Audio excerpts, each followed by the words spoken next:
اس واقعے کے بعد، اس حادثے اور اس ایجیٹیشن اور اس مقدمے بازی اور اس خون ریزی کے بعد ہندوؤں اور مسلمانوں میں تفریق مستقل ہو گئی۔ مسلمان نے سمجھ لیا کہ ہندو ہماری مخالفت کر رہا ہے، یہ ہمارا دشمن ہے، لہٰذا وہ دھڑا دھڑ مسلم لیگ میں شریک ہو گئے۔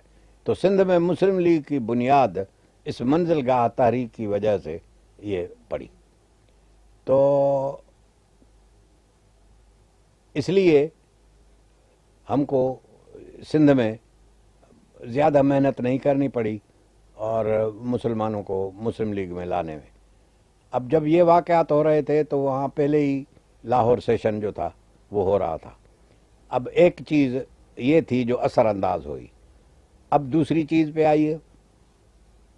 دوسری چیز یہ ہوئی کہ کراچی سیشن میں، جس طرح میں نے پہلے بتایا ہے، جو اکتوبر 38 میں ہو چکی تھی، اس میں یہ ریزولوشن پیش کیا گیا تھا کہ مسلمانوں کو، ہندوستان کے مسلمانوں کو ہندوؤں میں کوئی اعتماد نہیں ہے۔ وہ 35 جو ایکٹ ہے، گورنمنٹ آف انڈیا ایکٹ، اس کے تحت وہ کامن فیڈریشن میں رہنا نہیں چاہتے ہیں۔ یہ وجہ ہیں، اور اس لیے ہم مسلم لیگ کو اپنا کانسٹیٹیوشن بنانا چاہیے اور ہندوستان کا بٹوارا ہونا چاہیے، ایک حصہ مسلمانوں کو ملنا چاہیے، ایک حصہ ہندوؤں کو۔ تو یہ کراچی میں 38 والا ریزولوشن پاس ہوا تھا۔ اب اس کے بعد اکتوبر میں مسلم لیگ آل انڈیا کونسل کی میٹنگ ہوئی دلی میں۔ اس میں فیصلہ ہوا کہ عبداللہ ہارون کی چیئرمنی میں ایک کمیٹی مقرر ہو جو مسلم لیگ کی پروپیگنڈا کرے بیرون ملک اور اندرون ملک، اور اس میں اور ممبر بھی رکھے گئے، راجہ محمود آباد، اورنگزیب، نواب شاہ نواز ممدوٹ وغیرہ وغیرہ وغیرہ۔ تو اس کے میرے خیال میں 5-7 ممبر تھے۔ تو انہوں نے مجھے جنرل سیکریٹری بنا دیا اس کمیٹی کے بھی۔ اب اس کمیٹی کا اصلی مقصد جو عبداللہ ہارون کا تھا اور ہم لوگوں کا تھا وہ یہ تھا کہ مسلم لیگ کے سائے کے تحت ہم کو موقع ملے کہ پاکستان کی فیزیبلٹی جو ہے، کہ یہ جو بٹوارے کی فیزیبلٹی، یعنی یہ بٹوارا ہو سکتا ہے یا نہیں، کامیاب ہو سکتا ہے یا نہیں، مسلمانوں کی حکومت بن سکتی ہے یا نہیں، یہ جو فیزیبلٹی آسپیکٹس جتنے ہیں اس کنسیپشن کے، ان کو ایگزامن کیا جائے، جو اب تک نہیں ہوا تھا۔ اس کمیٹی کا نام رکھا گیا foreign and inland propaganda committee, آخر میں اس کو فارن کمیٹی کے نام سے موسوم کیا گیا۔ اب اس کمیٹی کا بھی جنرل سیکریٹری میں، اب ادھر سندھ کا جنرل سیکریٹری بھی میں، اور ادھر لاہور سیشن والا کا روح روان بھی میں۔ اب میں کبھی دلی، کبھی شملے، کبھی کراچی، یہ بھاگتا دوڑتا رہا، بہت انٹینسلی میں بہت بزی رہا۔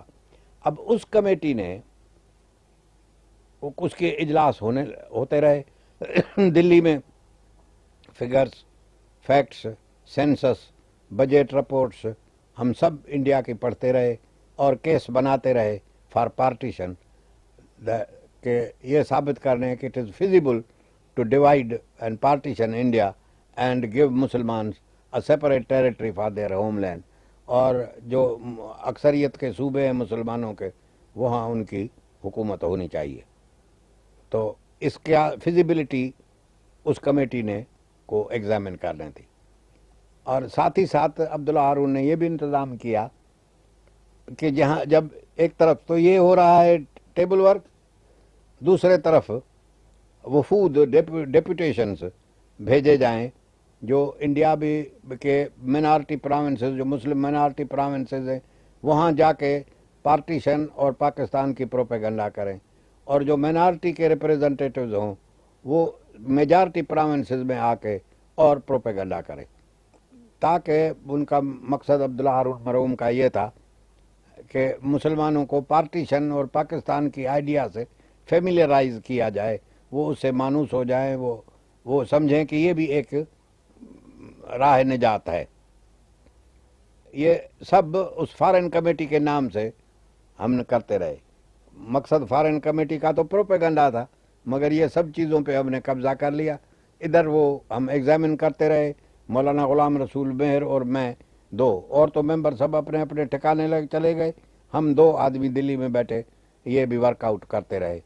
اور اب اس کمیٹی نے 2 تاریخ فروری 1940 کو جناح صاحب کو رپورٹ دی کہ پارٹیشن جو ہے وہ فیزیبل ہے اور مسلم لیگ اب ڈیمانڈ کرے کہ پارٹیشن ہو.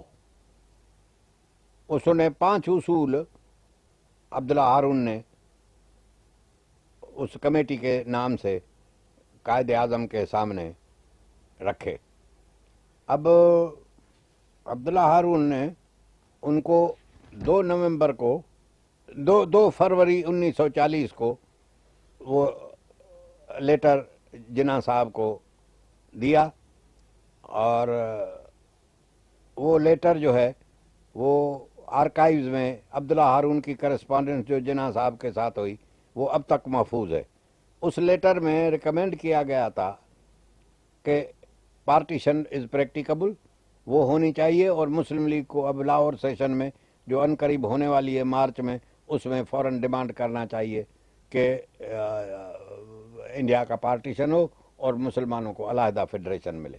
اب اس رپورٹ پہ عبداللہ ہارون کے اس خط پہ جس کی بنا پہ لاہور کا ریزولوشن بنا, اس کا نمبر ہے F9670, Abdullah Haroon correspondence with Quaid Azam mister جناح. یہ میں حوالہ اس لیے دے رہا ہوں تاکہ یہ بھی ریکارڈ پر رہے. تو وہ جنسی رپورٹ عبداللہ ہارون کا وہ خط جو ہے وہ موجود ہے.